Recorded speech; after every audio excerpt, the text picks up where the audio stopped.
What was that about the porta potties? I know everybody had issues here with toilets and water and all the rest of that, but they actually took the porta potties away, right? Yes. Yeah. Well, we're gonna keep.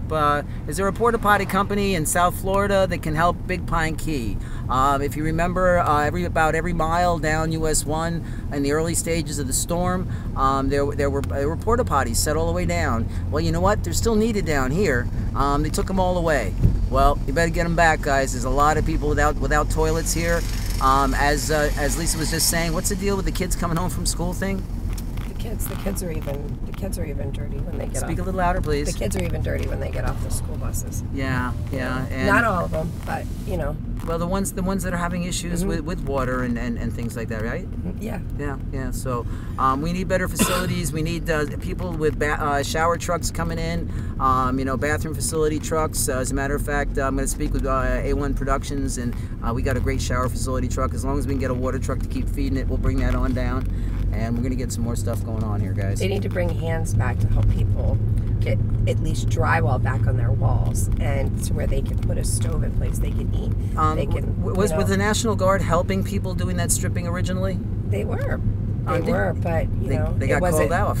Yep, they got called off. But with that being said, I mean, I don't think it was a lot in the most devastating areas either. I don't think they really went out and looked to find out the most necessary places. Well, you had to schedule. You had to call and you had to schedule. Well, when you're in this kind of situation, you know what I mean? You don't, most of the time down here, it's hard for me to even use my cell phone mostly. There's no service. Oh, the service is terrible, yes. So tell me how they were supposed to catch wind that they're supposed to do all this scheduling and all this service when they have all this stuff on their back. I mean, it's just... It's impossible. It is. So. It is crazy. It is. All right. Well, can you think of anything else you'd like to share with the people of the world? Because right now it's no longer just a little issue. This is something that a lot of people are devastated through all the different things like the fires and hurricanes. But you know what? We're still hurting really bad here, and we need a lot of attention. So, is there any other things anybody needs to say? Guess not. All right, well, here we are in Big Pine Key. We're going to do some more video around the place here, kind of show you what's going on. It's really sad. Yeah, hey, check these cottages out, guys. I mean, this is kind of typical devastation around here. We're going to get into the avenues and stuff a little bit more, but I mean, this place has been ripped bad. And the people are living outside, man, and they got no water, and they got no electric for the most part, and there's a lot to do, but you know what, out in the avenues, they got stroked bad, guys, and we need to get back here, and we need them help. We need people back here to help.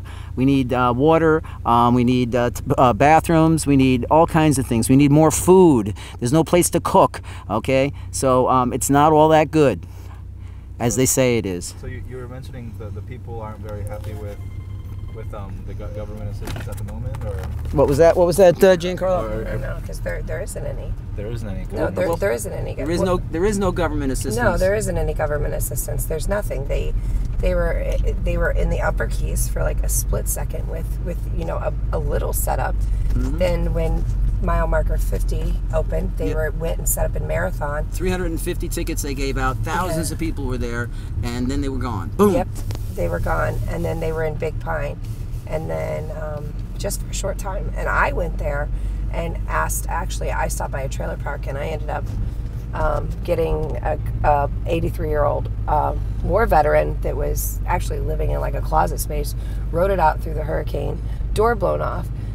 Red Cross and everyone else was supposed to go through there and make sure that everyone was okay. So while he was sitting there in that closet and not eating, not anything, which now he's in Plantation Key Nursing Home as I got him in there. God bless you. But I begged them for, and this was the Helping Hands, whatever it was, organization with the yellow shirts, and I asked them, I told them there was people that weren't eating, they needed food. And they told me that they would have to send the Red Cross through first to get it approved before I could take them food or before that they could do anything for them. And I said, people are hungry. You mean to tell me that I have to get permission and you have to get permission from the Red Cross before we can feed? You're handing this out on the side of the road anyways. And they're like, Red Cross has to approve it. Well, guess what? The Red Cross never went back. Yep. They never went back. The first time they showed up in the Upper Keys was like 3.5 weeks after the storm. I was over at Silver Shores. It got badly toasted. And by the way, there are segments up in the Upper Keys that have been hit by tornadoes that are being totally ignored. Silver Shores is leveled, guys, and they're just starting to come back. They can't even, because they're a private community, they can't even get their stuff taken out of there by the county. So it's just stacked up there. And all of a sudden, guess what shows up? A maxed out, chromed out Red Cross food truck. So he waves me down. I walk down there. I say to him, "Hey, it's about time you showed up." And the first words out of his mouth was, "It isn't my fault." I guess he heard that one before. And then he says, "You hungry? I got a nice hot meal for you." And I said, "Wow, that would be wonderful." Went around the side, opened up the meal, and it was a big plate of green beans that went viral. Remember the picture, guys? And I'm hearing they're not doing a whole hell of a lot better than that now. So, you know, look at this. Look at this, guys. This is terrible. You know, this is a shame. So, and the insurance company situation, or insurance companies, most people have not even had an adjuster show up yet. wow. No, not even. Well, I'm in Key Largo, and they told me the 19th to inspect my property, which got hit by a tornado, which will be basically destroyed. It's already destroyed, and they told me the 19th, and then the other day I went over there to ask them when it was going to be, and they said no telling, and they just extended my hotel stay to November 7th. So here I am living in a hotel, and all my stuff is rotting away in my house as the rain pours in. Yeah, like what do we get insurance for? Insurance premiums are huge here. Yeah. They're way ridiculous. It's just There's people that there's people that had that I've talked to that their insurance companies have completely just like backed away from them, and then found every reason underneath the sun why there's no validity to a claim for them.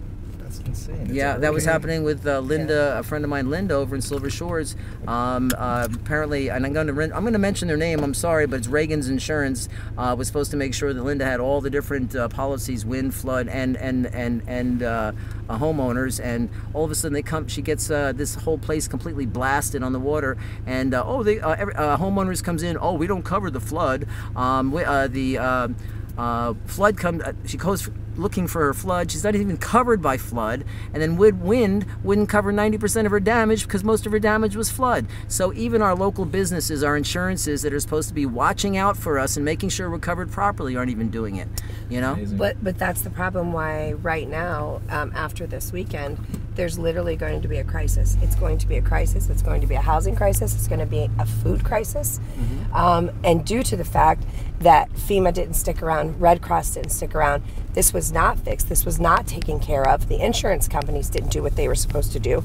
And the houses are still sitting and molding and rotting away, as opposed to them coming in, doing what they should do, and these properties being able to fix. Now FEMA came through and was like, okay, we increase to 310% on your FEMA. Okay, so you increased the 310%, and all it did was institute greed on the houses that were even left. And so now people are getting kicked out so that these can be put up as vacation rentals or other homes. That is an These are epidemic. renters, yeah. That is an epidemic that's going on through the Keys. I was in court 3 days with Judge Hamilton, my dear friend, who I'm very bummed out about because she's finding on the side of absentee owners like Key Largo Vacation Villas who basically pumped 10,000 gallons of water into the basement, took these people's property out, and hand smashed. We got video evidence. We handed it to citizens, and all the documents that were handed in by Key Largo Vacation Villas, which is a pair of sisters from Texas that don't give a darn. All those documents that were handed in were different than the documents that the Kathy Austin handed in. This is just one of 60 cases we're talking about. She had everything post-dated in the envelopes, and the stuff that the other ones handed in were just totally conflict of that. And she found in the side of the rental company. And those people, those good renters for 2 years who rebuilt their house, have to be out in 5 days. The state of Florida stayed all court proceedings for 60 days. And of course, Monroe County does whatever the hell they want. And they ended up saying, okay, Thursday, we're going to do possession. We're going to start kicking people out so these people can fix their places up and multiply their rents by 2 and 3 times because there is a housing shortage. It's wrong. And we have attorneys, and we're going to start talking to them, and we're putting names together. Get your name if you're being affected like this. Please go to my profile, go Chris the DigiDude, and go on there. Put your name on the start posting on there. We're going to be putting lists up, and we're going to be doing town hall meetings for Lower, Middle, and Upper Keys, so everybody can start airing their issues. This has to be. What do you say? Absolutely. Absolutely. All right. Well, we're signing off again for another time, and we're going to be putting some clips together and some more information for you coming up shortly. Bless you guys. We're all conch strong. Yeah.